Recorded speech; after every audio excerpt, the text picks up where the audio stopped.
Greetings, I am Liz. And I am Scandal. And let's play a game together. I love Natsuki? Natsuki's face. I knew what I meant. I was just going, ew. I meant what I said. I said what I I'm also like, look, you can draw teeth. I'm never going to let this go. It's not the worst thing in the world to do simplified teeth. I just find it weird when nobody has any teeth anywhere. And I get anime convention, but at the same time, if your anime is more realistic, I like to have teeth in there. Yeah. It's a thing. It's fine. All right, but it's not my way. It's not very cute.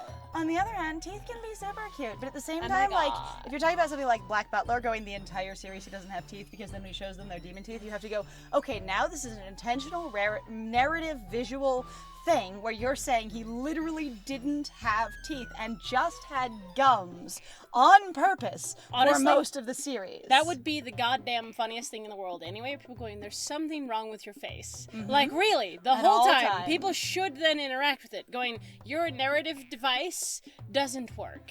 Because then everybody would be going, the fuck's wrong with your face? Except, I knew someone, when I was younger, one of my friend's dads had lost all of his teeth when he was, younger. Like, he had a terrible accident at some point when he was 25. I'm not saying you can't see. I'm not saying you can see gums. He learned to express his mouth so it didn't show because the dentures he had didn't fit him well and hurt really badly, and he couldn't afford better ones because healthcare, etc. Yay! Anyway, I grew up really poor. So he just didn't wear them a lot of the time, and he really did learn to sort of facially emote so that it didn't show that he didn't have teeth. And you notice there was something different and specifically, intentional about his facial expressions, but most of the time you didn't notice that he didn't have teeth. You just kind of went, he does expressions a little differently than other people. Okay. So, it really was, as far as I know, a narrative choice in Black Butler, because when he had his teeth, they were the spiky demon teeth. Right. Honestly, that's fair. That's just a little weird. Oh yeah, it's a little different. But at the same time, if it's a narrative choice that's used as a visual convention intentionally in some places, using it for cutesy stuff can be more confusing in other places. Yes. All right. Anyway, so help me explain that to her, Splat. Because I am invested greatly in your opinion for some damn reason. All of us my God. are invested only in your opinion and no other opinions at any time. None whatsoever. Everything else that ever mattered to us in our entire life does not matter now that you exist to have an opinion of us. Yes. Wait. There's a reason we have so many deep and expressive words in our language. We need words to describe things. When you don't have very many words, things get confusing. I literally don't understand. If you only have love and it means 700 different things, but it's the only word you have, people start going, love doesn't work for this, and they just say, not love, more powerful than that. And it'd just be better if we had another word. The English language itself has a lot of interesting limitations and weird reusable words in that way. I get tired sometimes of all these songs. It's more powerful than love. Saying I love you isn't enough. Going, if you go to the actual meaning of what love is supposed to mean, it should be enough. But it's been overused. Just because the word's been overused doesn't mean the original meaning isn't there.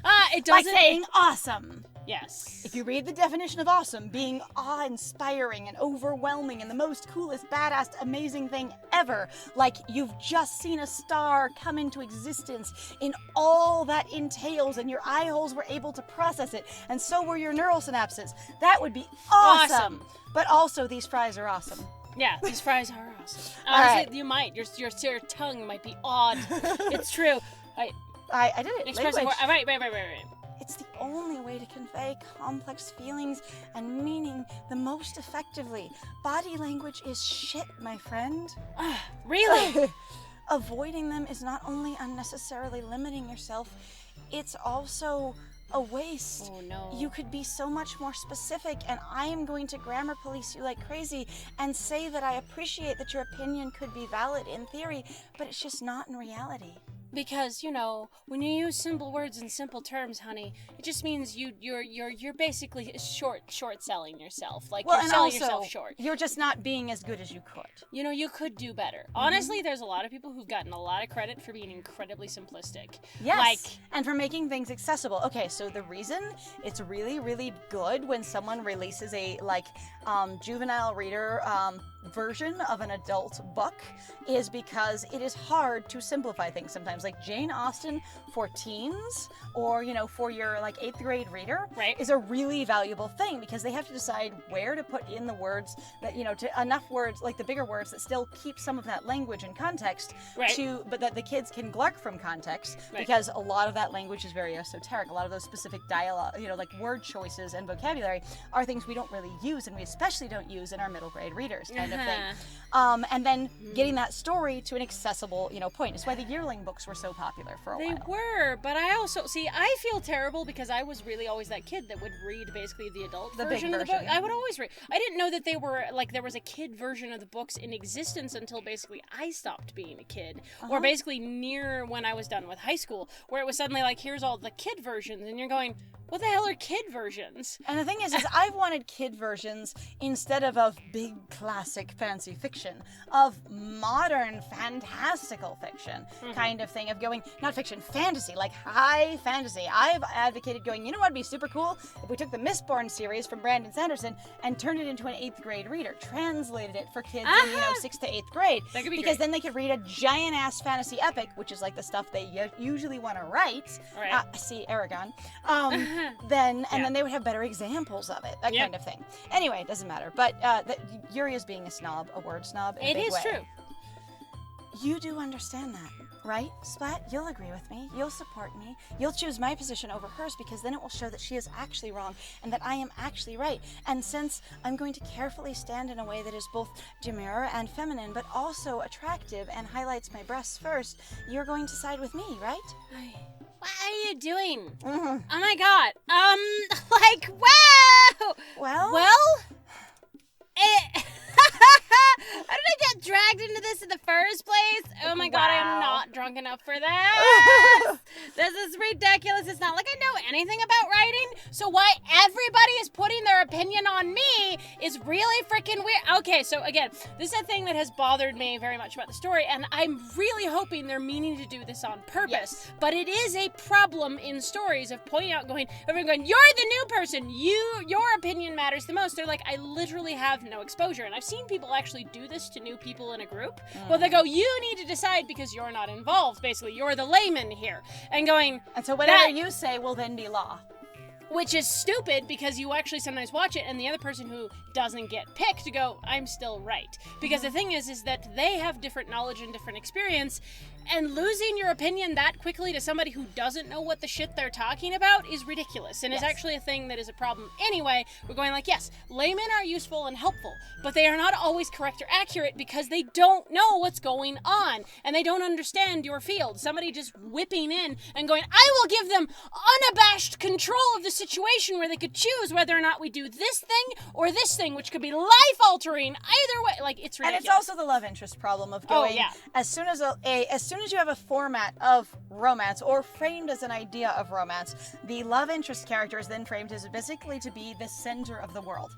Everything functions and runs around them. If you have a clock, they are the center cog, and that's where your love interest is. And I've always found that frustrating about stories that are specifically romances, which is why I often like stories where romance is the subplot or the secondary thing, because then you don't have that problem. And I don't say problem, it's a style thing, but I think sometimes with newer authors it's a problem because they don't realize they're doing it. Yeah. I think with a more experienced author, they know they're doing it on purpose, and they're going, yeah, I'm going to put you into this person's world, and everything revolves around them because it's from their experience. So they, but I think in that case of sort of where I use the term literary appropriation frequently, people will write that experience without knowing what they're doing necessarily.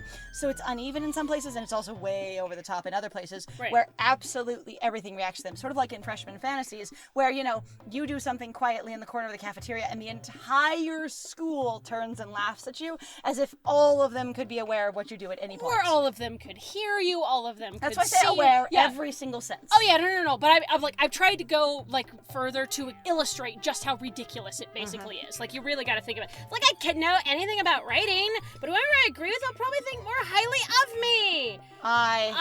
So of course that's going to be, why do I have to ask for help from Sayori? I could look at Monica. Right? What the shit? Okay, game. Totally, like, I would choose Monica. I would choose Monica. Yeah. Basically going, Dude, leader of the club who's in charge of everything.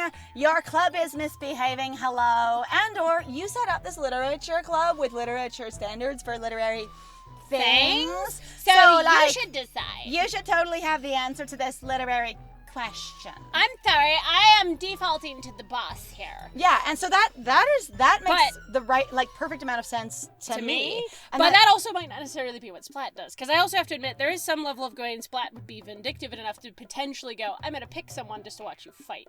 There's that. On the other hand, it takes a lot of energy for Splat to engage with people, to deal with people fighting. Right, which so, is... I think Help Me Sayori might be like, Sayori could make a dumb decision about this, and then I wouldn't have to be hilarious. involved. Yay! Which was the second thing I thought after Monica. Yes, which could be fair, and like I think that would make sense just also in the case of going, I don't want to be involved, because that's Splat going, I don't want to be here with this club, I don't want to be doing shit with this club. There's still that, like, basically strain of thought running through here still, and also Splat just going, I don't fucking care. But yeah, as far as like just critique and awareness of the game, why isn't Monica an option? Right. Again, like, your framing is that Monica is in charge of this club, and has put it together, and even if she's disorganized or is lacking initiative as far as like direction and, you know, like guiding the club into a certain sort of experience, where a lot of leaders will do that. They'll have a picture for a club and then they'll try and pursue it, kind of thing, and then it's how well you get buy-in from your other club members to help you with that picture, you know? Right. I say, but like in this case,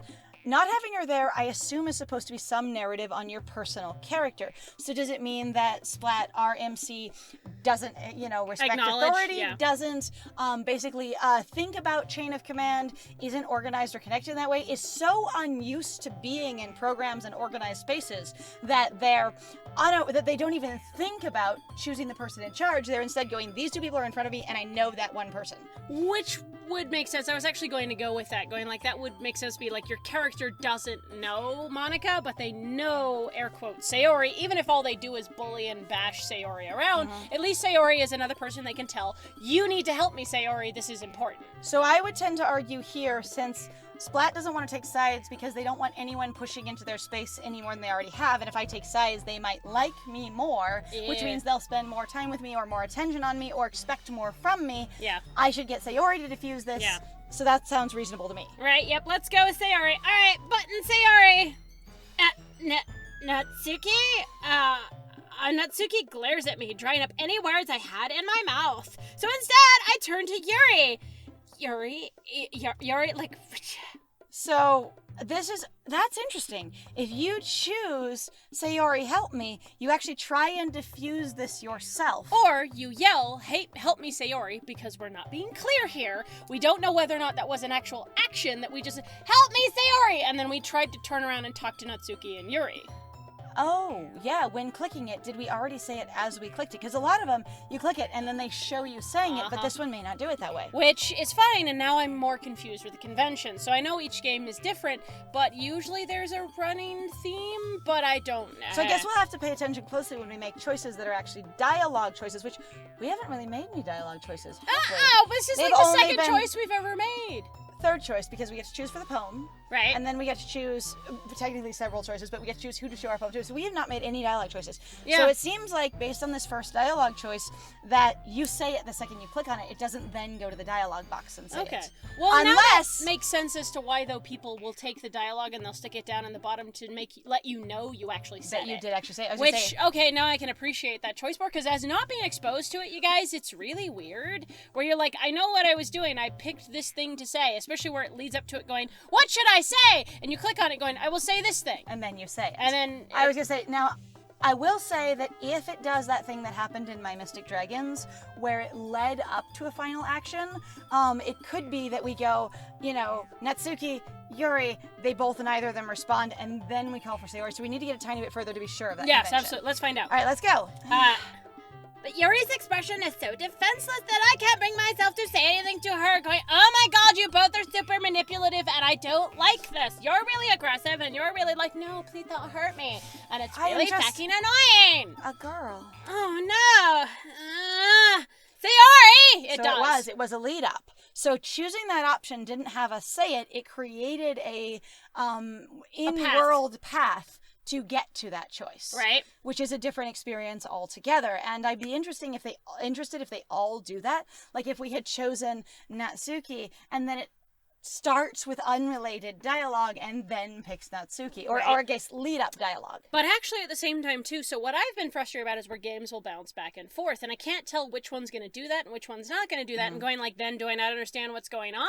Like, yeah, some of them you click it and it acts as if it's been said, and other ones they then show it and say it. Right. But anyway, so we're calling for help. Sayori, oh my god. Yeah. Oh. Yeah. Like, oh my god, everyone's fighting. It's making Sayori uncomfortable. Wait. I get it. What?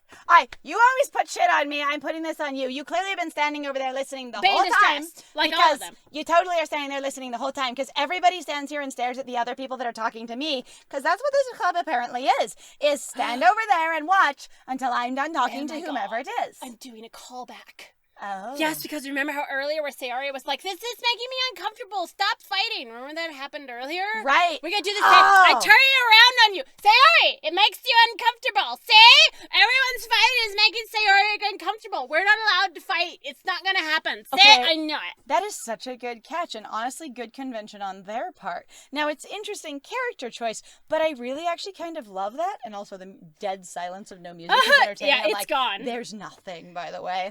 I was going to say, but that experience of basically going, we've done an option of setup and payoff, of going, I will use something that's been previously established in the game. This is making me so uncomfortable, and I will play, I will address it with my character. That's kind of cool. I will use it as a manipulative tactic because I do not want to address this. Advantage. Okay. Yes, which is completely fair because I don't fucking know and I don't care about your literature. Grabs Sayori by the shoulders, shoves her in front of the other two. She is so uncomfortable. Shakes Cannot her. you see Don't it? you understand? Yep, shakes her back and forth. Whoa. How could the two of you keep fighting when you know you're making your friend feel like this? Splat? Well, that's her problem. This isn't about her. I agree. We don't have to consider other people's feelings if they're over there having an experience and they haven't been invited in. Oh my god. It's unfair for others to interject their own feelings into our personal conflict that only involves you, the love interest, or the MC, and no one else. The fact that she's standing there listening and being uncomfortable, she could leave the situation. Okay, that's actually an argument that I hate all the time. People going, you don't have to listen. You could just leave, and going, I'm literally involved in this space. I cannot leave. If I leave, I'm then leaving the club and being dramatic. If I otherwise, so I'm just supposed to pretend not to hear it and not to be affected. I love where it happens at work. Like there are scenarios people go, well, you don't have to be involved. You're like, you are fucking arguing in front of me, yelling at each other, even while you're working, which is fine, and props to you. I'm two stations away and I'm doing my job. I can't just leave. You don't have to listen, as if I could not. Because you're screaming. Jesus Christ. Yeah, unless Sayori wants to tell Yuri what a stuck-up jerk she's being. She would never. She's much nicer than you. Oh, it's your immaturity that's made her upset in the first place. They latch onto it anyway. They're like, Splat is all powerful. Right, but excuse me? Are you listening to yourself? This is exactly why nobody likes... Stop! I am really deeply and profoundly uncomfortable. Splat was right, and I appreciate that it's not my argument, but I am so uncomfortable that I will interrupt you inappropriately. Having held Sayori there the whole time. In front of him, Splat going, relief. Holding Sayori like a shield in front of themselves, just kind of gently turning away. Sayori, arms pinned to sides, being held, dangling. I am so uncomfortable. Ouch! Splat, perfect. Perfect, it worked. I love it. Natsuki, Yuri, you guys are my friends. I just want everyone to get along and be happy, and I know that might be unrealistic, and I know that it might not always work, but since I care for you, I also care when you're hurting, and it's very hard to ignore, even if I'm not supposed to be involved, because what's happening is your situation is escalating aggressively, and it's hurting both of you more, and what I want to do is stop that pain, even though I'm not engaged in this conflict. My friends are wonderful people, and I love them because of their differences, which means you don't have to agree. And you don't even have to agree to disagree. You could just not talk about it and be yourself anyway, and it would be okay. And also, literally, there are literature clubs that argue about two different points of view, which is exactly one of the things you're arguing about. Which actually, I think is really funny. Because I've been to, like, book clubs where they go, yes, the ones that are wordy, McWordy, word, are the best books that you will ever read. And this is what you do, and this is, the language is important, and you must go off at great lengths, and blah, blah, blah. And other people just going, God, simplicity is amazing. And it's perfect, and it's the bomb. Lit. I was to say, yes. Being able to invoke strong and white elements of style and get rid of all unnecessary extraneous, words, aggressive pruning of your writing is the way to go. Perfect. Mwah. Piece de Chef resistance. kiss. All right, Yes. so, in the next one, we are going to love people because of their differences. differences. Ah! Splat. Perfect. I will never have to do or deal with my own problems ever again, even though I never freaking wanted these. Can I go home yet? You will not be able to make your problems my problems anymore. Fight me. All right. So, thank you very much, guys, then, for joining us. If you like what we do, please feel free to like, comment, subscribe, and please also feel free to share our videos if you're having a good time. Oh my God, thanks for my Twinkie. I love it. All right, and then also if you want to supply me actually with more Twinkies, please feel free to go check out our Ko-Fi or our Patreon. We got some links in the description down below, and you've just got to really, just feed me. Okay? Yes. You need to understand, I require being fed. This beauty doesn't happen just without being fed. Fed is very important. This isn't just sunshine and epic tales. There's food in here. There's food in here, honey. All right. And other than that, I have been Scandal. And I have been Lies. And it was great playing with you. Bye!